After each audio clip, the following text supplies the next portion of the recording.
Okay, this is part 3 from the book Prevent and Reverse Obesity by me, Pete Rogers. We were just talking about olive oil, and I've done previous videos on olive oil. Probably my best video on olive oil was over at VegSource. And you probably heard me say it before. I think olive oil is a joke. It's something you should totally avoid. It's just good marketing. Extra virgin makes it sound like it's your new bride. I mean, I just joked in the finish of the last part too. You know, it's better lubricant than it is a food. It's a processed chemical. There's no faucets on olive trees. There's billions of dollars behind promoting it. You know, I think the people who promote it have sold out to big money. Okay, I don't intend to sell out. You've also heard what I said. I only think the thing that could save nutrition and healthcare is, and America in general, is a return to Christian ethics. Because Christian ethics say you tell the truth regardless of money. Everybody's equal in the eyes of God. So you do the right thing for the poor prole that's sitting in front of you. Because the proles have no money. It's much more profitable to rip them off and trick them. And I also know there are some, good people who actually really believe that there's a benefit to olive oil or omega-3s. In my opinion, they just haven't read the literature extensively enough. But, they do mean well. There are other people who do know better. And they're just selling out for the companies to give them money. Okay? And I also think omega-3 is, bullshit on steroids is what I wrote in here. And so why do I say that? Now, again, I know there are some good people who are really trying to read the literature, and they're of a mind that omega-3 is good for you. But I don't think so, okay? And so there's other people who I think know it's not good for you and have read more extensively, but they're selling it, okay? And so they're making money on it. And I don't think it's a good idea because there's so many issues with just the product itself undergoing lipid peroxidation. It's a PUFA. They're prone to lipid peroxidation. And, I've gone through all the work of Dr. McDougall and Nathan Pritikin, and it was pretty convincing to me that you get enough omega-3s just from eating these low-fat plant foods. And these, people in these third world countries where they got longevity and they have low cholesterol, don't get any diabetes or hypertension, they don't go seeking out supplements. They just eat low-fat plant foods, okay? Omega-3 oils, the supplements, they're obesogenic. All fats are obesogenic. They increase your risk of atherosclerosis. They increase your risk of atrial fibrillation, of prostate cancer. So I say these things again. I just want you to know, I do think there are some people who mean well, but I also think a lot of people read the modern literature, and you got to take it with a grain of salt. Most of it is funded by the corporations trying to make their products look good. It takes bravery. You have to be courageous to tell the truth about something that contradicts the marketing of a big company. Okay? Whereas it doesn't take any bravery to just repeat the corporate advertising fake research. Science spelled with a $S. Okay? So to me, it's like, how are you going to improve longevity and cognitive function when you increase the risk of a disease like atrial fibrillation, which drops blood flow to your brain and causes cognitive dysfunction, can potentially make you demented, okay? How are you going to improve a person's health by giving them prostate cancer, by making them fat, by increasing their risk of diabetes and atherosclerosis? I just don't buy it, even though, like I said, there are some people who legitimately are trying to figure it out, and that's where they're at right now. But I believe I've read it more and I understand it better, and it's a loser. I don't think you should be seeking out fat at all. That's my opinion, okay? Based on a lot of study and a lot of logic, okay? I'm trying to figure out the truth. I'm a Christian. I don't make any money doing this. I want to be the best doctor in the world, so I have to do what's right. And believe me, that brings me a lot of unpopularity. That gets me hassled at Trader Joe's in the checkout line. And who knows, someday Big Food or Big Pharma will bump me off. But I will have done right as best I can from start to finish. Okay, what else? Dr. Caldwell Esselstyn, here's his quote. No oil, not one drop. All oils are bad for blood flow. The research shows that that's all of them, including olive oil, increase the risk of atherosclerosis. Let me repeat myself. No oil. He's got the best results by far of any doctor in the world for treating and reversing coronary artery disease. And you want to prevent heart disease. That's the most common cause of death. And Dr. Greger had a good quote. He said, given the fact that a low-fat, plant-based diet reverses coronary artery disease, and it's the only diet known to do that, and that's the number one cause of death, shouldn't that be the default position until otherwise? I think so.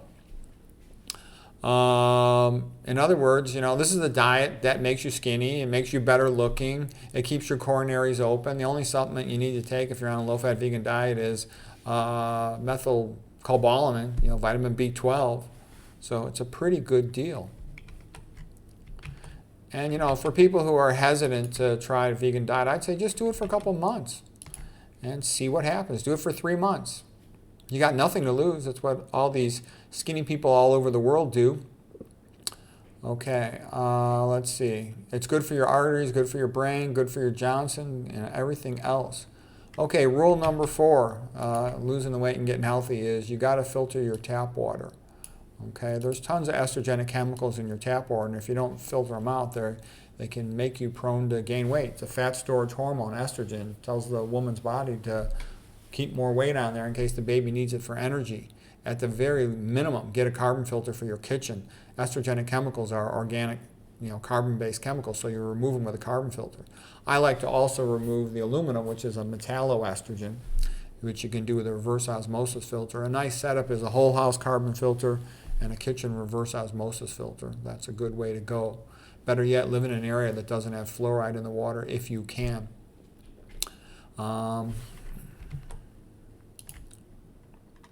Okay, here's just a picture of some of the problems caused by estrogen overload from either de novo human estrogen or some of these estrogenic chemicals. Can increase the risk of breast cancer, fibroid tumors in the uterus, prolonged menstrual periods, endometriosis. With the pregnant lady getting exposed to a lot of the stuff, it can increase the likelihood the baby will have deformity of the penis called hypospadia or an undescended testicle.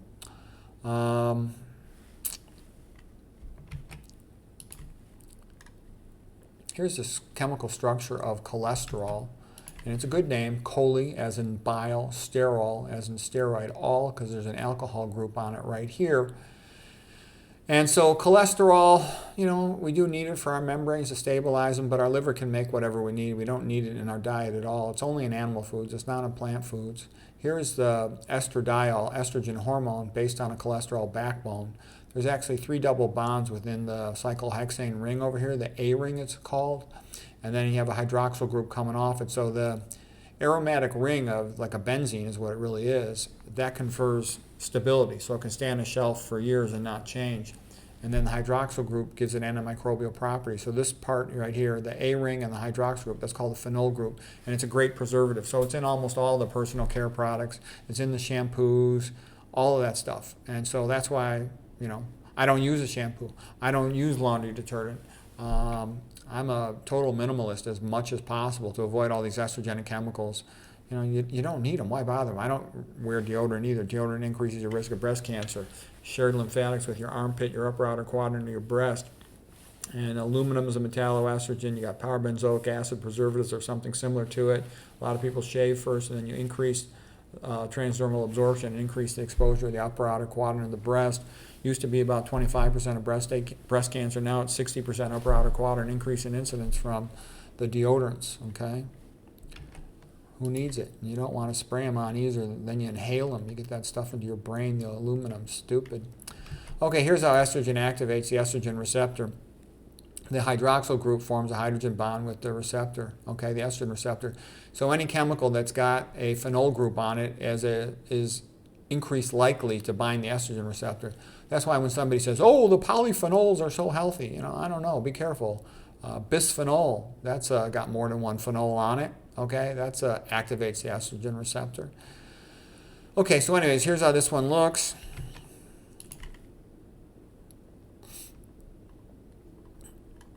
Now here's just a picture of a lady with a nice endowment. She's got a Virginia. It's obvious why, estrogen has been very, very good to her. Okay, but, look at this soy plant or a flax plant. I don't see any breasts on the soy plant. The soy plant doesn't have a Virginia. Why does it need such high estrogen? It's like a pesticide, okay, to kill the insect that eats it. And maybe it does the same thing to the humans that eat too much of it. It's going to, it has a negative effect on the male fertility system of humans, negative effect on the female fertility system of humans. Okay, it's also goitrogenic. It activates both receptors, both the so-called good one to prevent osteoporosis and the so-called bad one to increase the secondary sex characteristics. If you go back to the old papers, you'll see that it causes premature puberty, premature thalarc. It's not what you think it is. Billions of dollars go into marketing it, so it gets way a lot of hype. I would never, ever eat soy, okay? And some people also say to me, oh, it's not as fat. I went back and just did the numbers because I had one viewer told me that soy was not as fat as I had said. So I looked it up and I actually understated it. The paper I originally quoted was 37% of calories from fat, but when I recalculated it, I was getting numbers from 45 to 49% of calories from fat. It's very fat. Flax is 60% of calories from fat. Okay, so I know some people mean well, and I know some people, they've really read a lot of the papers, the modern papers. That is true, and they mean well, and they're trying to figure things out. But what I would say is read the old papers before the soy corporation companies got in there and tried to buy us things. And soy comes out as a loser, okay? It's mostly GMO sprayed with, glyphosate, a major toxic substance. I don't see how you could win with that, okay? The Asians that used to have someone have a tiny little amount from their backyard, not this modern processed GMO garbage. Okay, and I don't think it's a coincidence that something that makes people infertile is subsidized along with, atrazine doing the same thing with the GMO corn. So for processed food, soy is a common protein source and corn's a common high fructose corn source to sweeten it. Okay, that's usually not a coincidence. And then in your tap water, you've got other things, the fluoride and aluminum also lowering your fertility, lowering your cognitive function. Do you think that's an accident? Or maybe if you think that's an accident, then I think they've already lowered your cognitive function. Okay, and the average person believes that. You go to the grocery store and you look at the toothpaste and like over 90% of them will have fluoride in them. And you're like, gosh, that's been known for like over 30 years, more than that, How could people not know that? Gosh, that's been known for over 40 years. I've known that. I knew that in the 1980s, okay? Here's a chart showing that regular foods, soy is like thousands of times more estrogenic than regular foods, and then flax is far more estrogenic than soy is, like more than 4 times more estrogenic than soy is. Why would anyone want to eat that? I'm like, if I had anything that estrogenic in my house, it would have to cook for me, okay, at a minimum. The book by Anthony J is quite good, Estrogen Generation. He's got videos at his site. You just go to his site. It's Dr. Anthony J. And people say, oh, how could I mention him? He's not a vegan. Hey, look, he doesn't know anything about food, but he's really good on chemistry. He's a PhD in lipid biochemistry, okay, so he's good on that subject. He's still kind of young, and also, if you're going to make it big on the internet and make money, you got to sing the song that the paleo, keto carnivores want or that the bro science spots want. Those guys don't ever speak to me. They don't ever invite me to anything. They've never invited me to a meeting or for an interview. And that's just the way it's going to be. I'm not in this to be popular. And again, that's why I think you need Christian ethics to fix things and make it better and say, I'm going to do what's right over money. Because money makes you do the wrong thing. Because in the health business, money comes from lying to people. It's very difficult to make any money telling the truth. You can do it with great difficulty, but it's difficult, okay?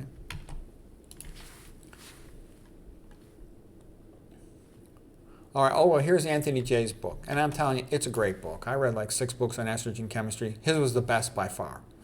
It was really funny and clever and accurate.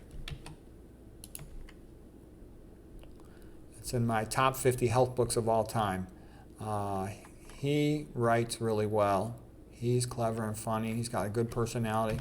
Okay, here's a typical American male in the modern world. They got a big fat belly, and they'll tell you it's a beer belly, but in reality, they look like a pregnant woman. They got little boobs, call them man boobs, moobs. They look like, the freshman girl in high school, okay? It's not a good look. And soy feminizes men. There's been a major feminization of men. I posted a video yesterday about how, the commentator tape was saying that, the TV shows are designed to feminize the psychology of men. And I would say that's true. Everything on TV has changed from when I was young, and it's very much feminizing. And he gets it from drinking beer. You'll get estrogenics, chemicals from the hops, for example. Here's a typical estrogenic chemical, bisphenol, bisphenol A, BPA. So bis means there's two of something's at separate locations. So these are phenol group here, phenol group here. And people say, oh, the bisphenol is toxic, it's a mitochondrial inhibitor, it's a feminizer, estrogenic chemical, get that out of the food or out of the bottles. And they'll go, yeah, sure, we'll give you a bisphenol-free, BPA-free bottle. They'll just put BPS in there. It's the same thing. You have a different molecule in the middle, but it's the same chemical effect with the phenol groups on the outer part. That's why you can never really make industry get rid of something. They've always got a workaround for it. That's why you just have to educate yourself so you know how to avoid this stuff. And in the end, you become a minimalist if you understand what's going on. Here's a typical thing too. Normal dietary fiber maintains good gut bacteria. With a lack of dietary fiber or other toxic chemicals like oil, alcohol, excessive antibiotics, excessive fluoride, you get bad bacteria in your gut. Normally when you excrete high levels of estrogen, it goes to your liver to be excreted. The liver conjugates it with glucuronic acid, then it's released into the bile and we defecate it out of our body. That's how we lower our estrogen levels. But when you have bad bacteria in your gut because you don't eat enough fiber and you eat toxic things like oils, alcohol, fluoride, etc., then the bad gut bacteria have the enzyme glucuronidase. Good gut bacteria have much less of this. And they'll deconjugate the estrogen, pull off the glucuronic acid. That leads the estrogen now to being exposed and it gets reabsorbed into the body, so estrogen levels go up. And I know some ladies, they told me every woman in their family had to get hysterectomies for fibroids at less than 35 years of age. They're all drinking tap water, eating meat and processed food. That's why they get all these estrogenics. And it causes fibroids, and that's not good for them. It also increases their risk of an early death because once they have the hysterectomy at a young age, they stop menstruating, then their physiology becomes more like a man. Because they don't menstruate, their hematocrit goes up. The amount of red blood cells in their blood makes their blood thicker. Then the heart has to pump at a higher pressure. The hypertension causes atherosclerosis in the brain and elsewhere. Menstruation is why women live longer than men, because it lowers their hematocrit, lowers their risk of hypertension. So fiber is your friend. Okay. Like I said too, you've also got all these estrogenic chemicals in your laundry detergent, in your shampoos. This is nonylphenol, real common detergent. If you eat 100% vegan, you don't cook with oils. You don't need detergent for laundry. You don't even need a dishwasher detergent. I don't even use a dishwasher. I have no need for it. So that makes it easy. You don't need laundry detergent. You just make it a little hotter. You don't need it. I like to avoid all these things as much as I can. Okay. You save money. It's more convenient. And it makes you healthier. Like dissolves like in chemistry. So these things are estrogenic. They're lipophilic. They'll go right through your skin, transdermally absorbed. I think sunscreen is for chumps. I mean, if you got a job where you got to work outside all day, yeah, fine. But look at those lawnmower guys. They're wearing a sombrero and a long sleeve shirt, long sleeve pants. They're out in the sun all day. Maybe put some sunscreen on your hands if you have to, but I don't like this stuff. It's full of estrogenic chemicals. I made a whole lecture, you can just watch the video on it, of sunscreen chemicals, which is the best one, and they can stay in the body a prolonged amount of time. In the end, I think you want to be like Adam and Eve. Be a minimalist, but keep your indoor heating and plumbing. This is a painting of Adam and Eve by Jan Bruegel, Peter Paul Rubin, public domain painting. Genesis quote 129, I have put plants on the earth that will be food for you, your God. Okay, I think we'll leave it there for today. I hope you found that helpful.